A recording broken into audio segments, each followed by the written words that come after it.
बिस्मिल्लाहिर्रहमानिर्रहीम। अस्सलाम वालेकुम। सिविलियन बालादस्ती टीवी के साथ मैं हूँ एहसान उल हक। आज की इस वीडियो में मैं बात करूँगा मौलाना फजल रहमान साहब के ख़िलाफ़ सोशल मीडिया पर आजकल एक मुहिम चल रही है। और पहले तो ये मुहिम होती थी सोशल मीडिया तक, और सोशल मीडिया पर तो आपको पता है कि जैसे गालिम गलोच और जो भी किरदार कुशी की जाती है सियासतदानों की और खुसूसन उलमा की, ये कोई नई बात नहीं है। और ये ज़ाहिर है इसमें तो आपको ये भी पता है कि इसमें जो इनके चाहने वाले हैं सियासतदानों के उलमा के, वो उनको जवाब भी देते हैं, ये सब कुछ तो लगा रहता है। लेकिन इस बार जो जिस वीडियो में पर मैं बात करना चाहता हूँ वो है सोशल मीडिया से बढ़कर अब ये इलेक्ट्रॉनिक मीडिया पर जो बात आ गई है उस पर। कुछ दिन पहले मौलाना फजल रहमान साहब ने कोरोना के जो मरीज़ हैं और वो जो मरीज़ वफ़ात पा जाते हैं उनके हवाले से एक स्टेटमेंट दी थी कि उनके नमाज जनाजा वगैरह और कफन दफन का जो एहतमाम किया जाता है वो सही सुनते तरीके से किया जाए। इस हवाले से उन्होंने एक स्टेटमेंट दी थी और उसके बाद सोशल मीडिया पर तो ज़ाहिर है इसकी मजाक बनाई गई। और मजाक तो चलो बनना एक नॉर्मल सी बात है, पाकिस्तान में कोई इतनी बड़ी बात नहीं है, लेकिन एक एंकर ने तो इस पर पूरा प्रोग्राम कर डाला। बोल न्यूज़ की एंकर पर्सन जो अपने आप को एंकर भी कहती हैं, डॉक्टर भी कहती हैं, एक्टर भी कहती हैं और पता नहीं क्या क्या होंगी वो, तो उन फ़िज़ा अकबर साहिबा उन्होंने इस पर पूरा प्रोग्राम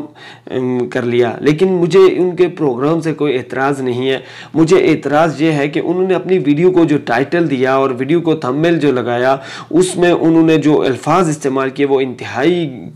गिरे हुए और एक इंतहाई घटिया अल्फाज का इस्तेमाल किया गया। उन्होंने ये लिखा कि मौलाना फजल रहमान साहब की तारीख़ी चित्रोल। अब ये लफ्ज़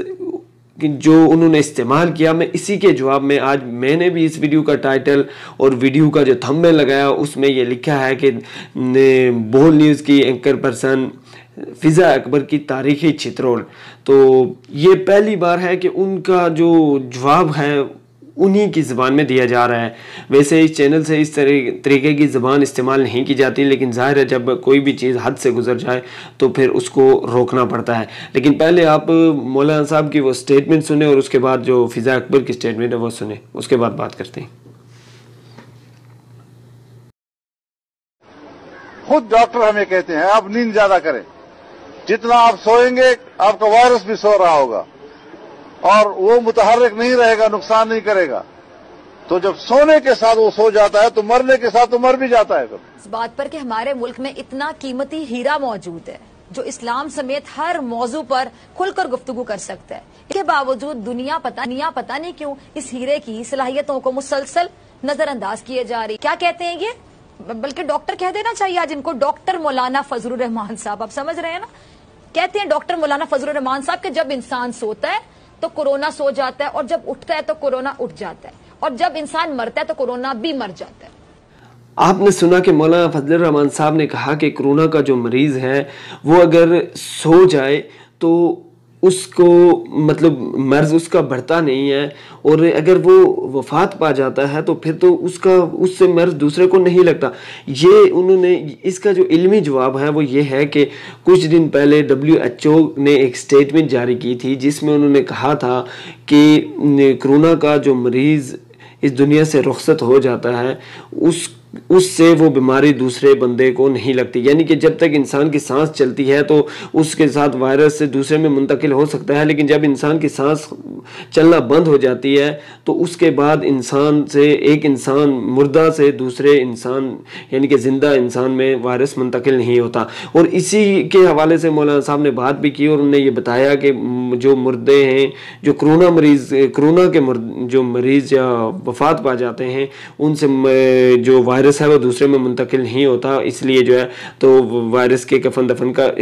जो सही सुनते तरीका है वो किया जाए। और इसके साथ साथ उन्होंने कहा कि जो मरीज़ सोता है तो जब भी उसकी बीमारी बढ़ती नहीं। और ये भी बात एक डॉक्टरी हिसाब से अगर देखी जाए तो बिल्कुल ठीक है, क्योंकि जब इंसान सोता है तो क़ुव्वत मुदाफ़अत में इजाफा होता है, और ये भी बाकायदा डॉक्टरों ने बताया भी है कि इस तरीके से किया जाए। लेकिन ये जो हमारे जो मीडिया एंकर साहब डॉक्टर एंकर और पता नहीं क्या क्या ہیں، یہ تو میں تو ان کے لیے یہ لفظ استعمال کرتا ہوں کہ یہ جو 2 ٹکے کی اینکر ہیں جن کو پی ٹی آئی کی مشین گن کہا جاتا ہے، ان کو وزیر اعظم عمران خان صاحب کے جو 12 موسم میں جرمنی جاپان کو ملانا اور پتہ نہیں کیا کیا، میں اس کی تشریح میں نہیں جانا چاہتا، وہ سب کچھ نظر نہیں آتا، لیکن ایک عالم ہونے یا ایک علماء نے مولانا فضل الرحمان صاحب نے جو ایک بات کر دی تو اس پہ پورا پروگرام کر دیا، اور پروگرام کرنے پہ بھی مجھے اعتراض نہیں ہے، لیکن جس طریقے کی انہوں نے بازاری زبان استعمال کی اور اس کو جو تھمبنیل دیا ویوز بڑھانے کے لیے، تو یہ ان کی ذہنیت کا اسی سے اندازہ لگا سکتے ہیں کہ یہ 2 ٹکے کے لوگ کس طریقے سے ٹی وی پر پہنچ چکے ہیں اور پھر وہ پورے ملک کی بدنامی کا باعث بنے۔ مولانا فضل الرحمان صاحب کے خلاف اس طریقے کی زبان استعمال کرنا یا پھر ان کے خلاف سوشل میڈیا پر جو ایک طوفان بدتمیزی برپا کیا جاتا ہے، یہ کوئی نئی بات نہیں ہے، کیونکہ پاکستان میں جتنے بھی سیاستدان ہیں ان کے خلاف آپ کو پتہ ہے کہ ہمیشہ سے ایک مہم چلائی جاتی ہے سوشل میڈیا پہ، اور ان کی ذات پہ کیچڑ اچھالا جاتا ہے اور طرح طرح کے الزام لگائے جاتے ہیں، لیکن مولانا فضل الرحمان صاحب ان سب سیاستدانوں سے مختلف ہیں۔ ایک تو وہ اپنا دلیرانہ موقف اور سویلین بالادستی اور آئین کی بالادستی پر جو نظریے پر جو یقین رکھتے ہیں، اس کی وجہ سے وہ سب کی نظروں میں کھٹکتے ہیں۔ اس کے علاوہ وہ 40 سال سے سیاست میں ہیں، لیکن آج تک الحمدللہ ان پر کسی قسم کا کوئی الزام ثابت نہیں ہو سکا، اور جو موجودہ حکومت ہے اور اس سے پہلے جنرل مشرف کے جو 9-10 سال تھے، تو اس دوران ان کے خلاف ہر قسم کی جو حربے استعمال کیے گئے اور ان کے خلاف کوئی چھوٹے چھوٹے نقطے پر بھی بات کی گئی کہ کہیں کوئی الزام نکل آئے، کہیں کوئی کرپشن کا ثبوت نکل آئے، کہیں کوئی جو دوسرے تیسرے جتنے بھی جو غبن ہیں وغیرہ، تو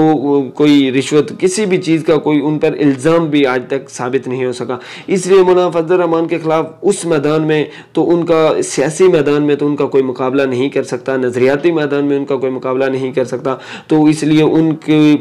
آخری جو حل ہے وہ یہ نکالا گیا ہے کہ ان کو گالم گلوچ کیا جائے اور ان کی جو کردار کشی کی جائے اور اپنے دل کی بڑاس نکالی جائے۔ تو اس میں یہ بات ہے کہ پاکستان میں آپ کو پتہ ہے جتنے بھی سیاستدان ہیں، جو سیاستدان اور علماء خاص طور پر، یہ جو ہے ہر قسم کے ہر لوگوں کے جو نشانے پر آئے ہوتے ہیں، کیونکہ علماء اور سیاستدان ہی وہ لوگ ہیں جو آئین کی بالادستی اور سویلین بالادستی پر بات کرتے ہیں۔ تو ظاہر ہے کہ جب بھی آپ جن لوگوں کو خاص طور پر جو آمریت کے حامی ہیں اور آمر ہیں، ان کے خلاف ان کو یہ چیزیں اچھی نہیں لگتی کہ وہ مولانا صاحب جیسے سیاستدان اور جو دوسرے سیاستدان ہیں وہ آئین کی بالادستی کی بات کریں۔ وہ تو صرف یہ چاہتے ہیں کہ جو بات وہ کہتے ہیں وہی مانی جائے، تو جو وہ بات نہیں مانتا ان کو کہیں کرپشن کے کسی اور منی لانڈرنگ میں مختلف سکینڈل بنا کے پھنسا لیا جاتا ہے، لیکن مولانا صاحب ان چیزوں میں نہیں پھنستے، کیونکہ آج تک انہوں نے نہ کوئی باہر جائیداد خریدی ہے، وہ 40 سال سے حکومت میں بھی رہے اور اپوزیشن میں بھی رہے، سیاست میں وہ رہے، ہمیشہ اسمبلی کے ممبر بھی رہے، لیکن آج تک انہوں نے کوئی بھی ایسی کمزوری اپنی نہیں چھوڑی جس کو پکڑ کے ان کو کوئی بلیک میل کیا جا سکے یا ان کو نظریے پر کوئی سمجھوتا کرنے پر مجبور کر سکے۔ تو اس لیے مولانا فضل الرحمان صاحب کے خلاف یہ جو مہم شروع کی گئی ہے، تو اس کے خلاف میں آپ کو یہ بتا دوں کہ میرا تعلق جمعیت علماء اسلام سے نہیں ہے، لیکن جو بھی سچا آدمی ہے، جو بھی نظریہ پاکستان پر اور سویلین بالادستی کے نظریے پر اور آئین کی بالادستی کے نظریے پر کھڑا ہوگا، میں اس کے ساتھ ہوں۔ جو اسلام کی بات کرتا ہے، پاکستان کی بات کرتا ہے، آئین کی بات کرتا ہے، اس کے ساتھ ہوں، اور اس کے خلاف اٹھنے والی ہر آواز کا جواب دیا جائے گا۔ ٹھیک ہے، یہ سوشل میڈیا ایک پلیٹ فارم ملا ہے ہمیں، اس کا ہم بھرپور فائدہ اٹھائیں گے، اور مولانا فضل الرحمان صاحب اور تمام سیاستدانوں کے خلاف جو ان کی کردار کشی کی جاتی ہے، اس کا جواب دیا جائے گا۔